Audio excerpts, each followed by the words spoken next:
नमस्कार दोस्तों, आज हम लोग पढ़ने वाले हैं वास्तविक संख्याएं। क्लास 10th में चैप्टर नंबर 1 मैथमेटिक्स में चैप्टर नंबर 1 है, जिसका नाम है वास्तविक संख्याएं।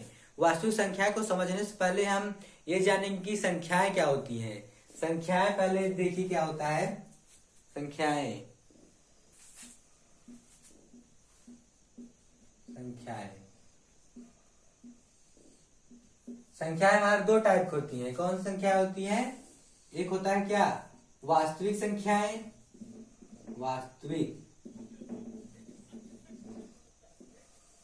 वास्तविक संख्या। और एक क्या होता है? काल्पनिक संख्या, काल्पनिक संख्या।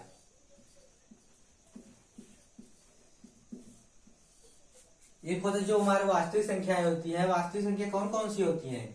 1, 2, 0, √3, 1/2, -1। ये सभी हमारी वास्तविक संख्या है। वास्तविक संख्याएं जो सभी संख्याएं होती हैं वास्तविक संख्या। काल्पनिक संख्या, काल्पनिक संख्या में क्लास 10th में नहीं पढ़ना है। काल्पनिक संख्या जो 11th बच्चे होते हैं उनके लिए होता है, जैसे √3, -2। ये हमारी काल्पनिक संख्या होती है। वास्तविक संख्याएं की अगर हम बात करें तो हमारी ये दो टाइप की होती है। कौन सी होती है? एक होता है परिमेय संख्या, और एक होता है क्या? अपरिमेय संख्या।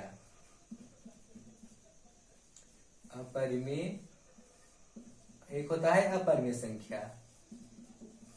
जो हमारी परिमेय संख्याएं होती हैं, परिमेय संख्या जिसे हम p/q के रूप में लिख सकते हैं, जिसे हम p/q के रूप में लिख सकते हैं। p/q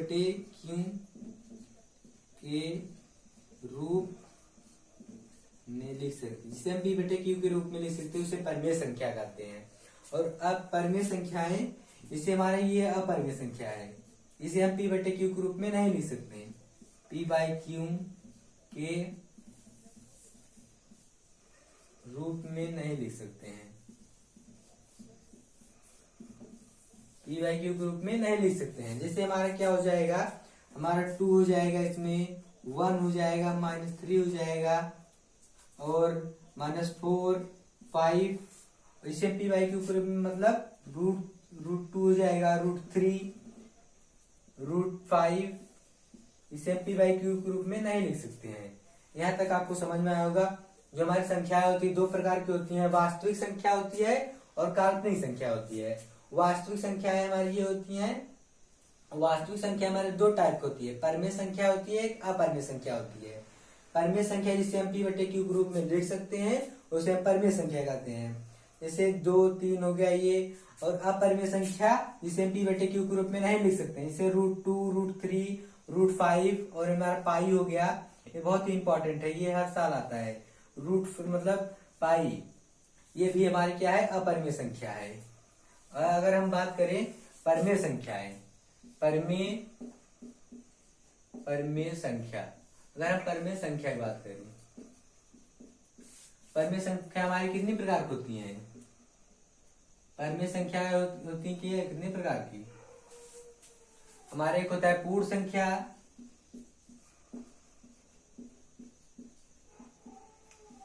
और एक होता है पूर्णांक, और एक होता है प्राकृतिक संख्या।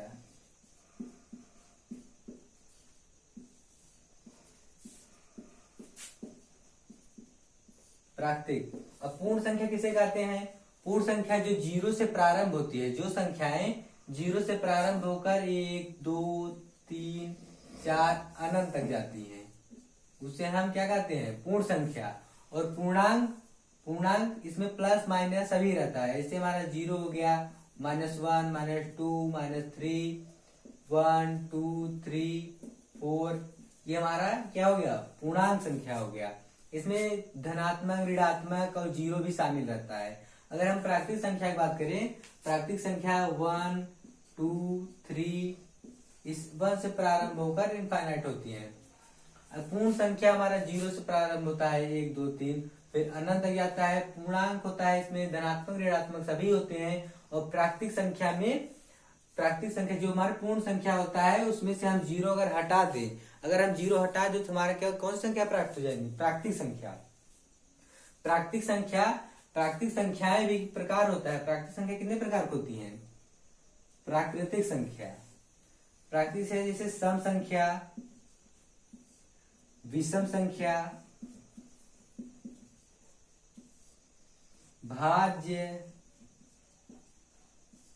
और अभाज्य। जो हमारा सम संख्या होती है, अब इसकी परिभाषा की बात करें, सम संख्या जो हमारा 0, 2, 4, 6, 8 ये सब सम संख्या होती है। जैसे 0, 2, 4, 6, 8, 10 ऐसे ही अनंत तक, ये हमारी सम संख्या हो गई। और विषम संख्या जो हमारी एक मतलब सम संख्या वो होती है जो 2 से विभाजित हो जाए। जो संख्याएं 2 से विभाजित हो जाए उसे हम सम संख्या कहते हैं, और जो संख्याएं 2 से विभाजित नहीं होती हैं उसे हम विषम संख्या कहते हैं। कौन सी संख्या नहीं विभाजित होती है? 1 हो जाएगा, फिर यहाँ पर 3 हो जाएगा, 5 हमारा 7, 9, 11 इनफाइनाइट तक, ये संख्या हमारे 2 से विभाजित नहीं होती हैं। और यहाँ पर देखिए 0, 2, 4, 6, 8 ये हमारी सम संख्या होती है।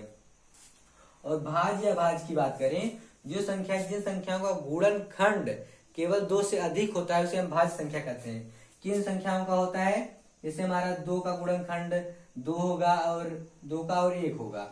इससे हम अगर हम 4 ले लें, 4 का गुणनखंड करेंगे 2 से अधिक हो जाएगा, और हमारा क्या हो जाएगा? 4 हो जाएगा, 6 हो जाएगा, इसी तरह हमारा 8 हो जाएगा, 9 हो जाएगा, 10, 11 नहीं होगा, 12 ऐसे ऐसे इनफाइनाइट तक जाता है। उसके बाद अभाज्य की बात करें, अभाज्य संख्या उसे कहते हैं जो अपने से कटे और स्वयं से, जैसे हमारा 1 से कटे और स्वयं से कटे। जैसे हम ले लेते हैं 2 ले ले तो 2 किससे कटेगा? सिर्फ 2 से कटेगा और 1 से कटेगा, 1 से कटे और स्वयं से कटे, उसे हम अभाज्य संख्या कहते हैं। और हमारा 3 ले लीजिए, ये सिर्फ 3 से कटेगा और 1 से कटेगा। और हम इस तरह हमारा 5 हो जाएगा, 7 हो जाएगा, अभाज्य संख्या है। उसके बाद 9 नहीं होगा, क्यों नहीं होगा? ये तो हमारा 3 से कट जाएगा, 9 हो जाएगा, इसका 1 हो जाएगा, इसके 2 से अधिक गुणनखंड हो गया, इसलिए यह अभाज्य संख्या नहीं होगा, हमारा 11 हो जाएगा। और इसी तरह इनफाइनाइट तक जाता है। आइए हम फिर से एक बार समझा देते हैं। वास्तविक संख्याएं, जो हमारी संख्याएं होती हैं, वास्तविक संख्याएं 2 प्रकार की होती है। कितने प्रकार की? 2 प्रकार की संख्याएं होती हैं, वास्तविक संख्या और काल्पनिक संख्याएं। फिर वास्तविक संख्याएं 1, 2 सभी जो संख्याएं होती हैं वास्तविक संख्याएं होती हैं। वास्तविक संख्या 2 प्रकार का होता है, परिमेय संख्या, अपरिमेय संख्या। परिमेय संख्या जिसे हम पी वाई क्यू के रूप में लिख सकते हैं उसे परिमेय संख्या कहते हैं। जिससे हमारे यहाँ पर 2 हो गया, 3 हो गया, 5.2 हो जाएगा। जैसे इसे कैसे निकालेंगे? ये हमारा पी हो जाएगा, ये हमारा क्यू हो जाएगा। अगर हम 2 की बात करें, इसके हर नीचे 1 रहता है, ये हमारा पी हो जाएगा, ये क्यू हो जाएगा। इसे हम पी वाई के रूप में लिख सकते हैं। और अपरिमेय संख्या जिसे हम पी वाई क्यू के रूप में नहीं लिख सकते हैं, जैसे हमारा √2 इसे हम पी वाई के रूप में नहीं लिख सकते हैं। और पाई हो जाएगा, √5 जो हमारी संख्या रूट में हो उसे हम अपरिमेय, ये बात रहा जो संख्या रूट में आए उसे हम अपरिमेय संख्या कहते हैं। अपरिमेय संख्या जिसे हम रूट में आए उसे कहते हैं। यहाँ तक आपको समझ में आया। उसके बाद परिमेय संख्या के कुछ टाइप होते हैं। परिमेय संख्या क्या टाइप होते हैं? परिमेय संख्या जैसे पूर्ण संख्या हो जाएगा, पूर्णांक हो जाएगा, प्राकृतिक संख्या, ये 3 टाइप जो होते हैं ये परिमेय संख्याएं को होते हैं। पूर्ण क्या संख्या होती है? 0, 1, 2, 3, 4 इनफाइनाइट तक। इसी तरह पूर्ण संख्या हो जाए। पूर्णांक क्या होगा? इसमें धनात्मक ऋणात्मक सभी शामिल होते हैं और 0 को शामिल कर दिया जाता है, ये हमारा पूर्णांक हो जाता है। और प्राकृतिक संख्या जो हमारी पूर्ण संख्या होती है उसमें 0 हटा दें तो हमारा क्या हो जाएगा? प्राकृतिक संख्या हो जाएगी 1, 2 इनफाइनाइट तक। उसके बाद हमारा प्राकृतिक संख्या के कुछ भाग होते हैं। कौन से भाग होते हैं? सम संख्या, विषम, भाज्य, अभाज्य। सम संख्या जिसे 0, 2, 4, 6, 8 इनफाइनाइट तक सम संख्या होती है। और विषम संख्या 1, 3, 5 ये सब हमारी विषम।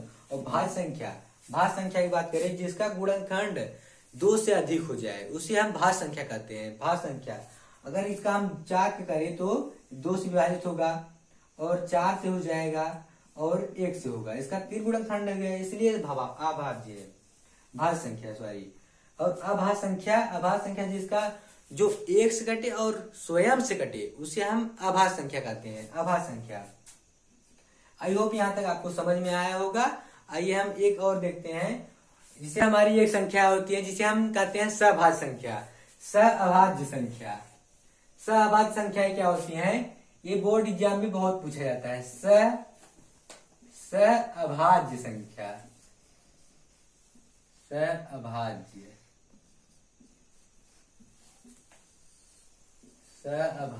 संख्या। सअभाज्य संख्याएं क्या होती हैं, जिनका HCF सिर्फ 1 हो, जिनका उभयनिष्ठ क्या हो, 1 हो, उभयनिष्ठ, जिनका उभयनिष्ठ क्या हो, 1 हो।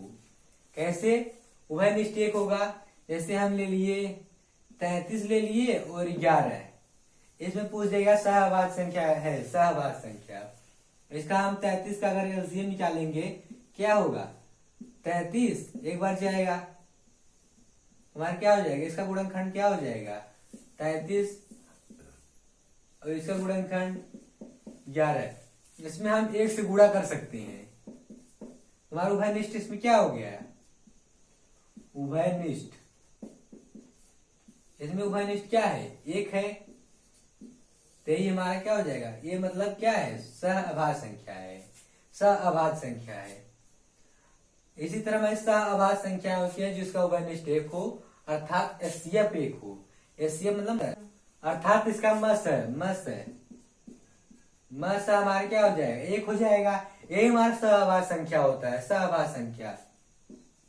हम आज क्या क्या समझे थे, ऐसी हमारी संख्या होती है, वास्तविक संख्या, काल्पनिक संख्या, 2 प्रकार की होती है। फिर परिमेय अपरिमेय समझे, बस क्या होता है सम संख्या, विषम संख्या, ये सब समझे। आई होप यहाँ तक आपको समझ में आया होगा। मिलते हैं नेक्स्ट वीडियो में।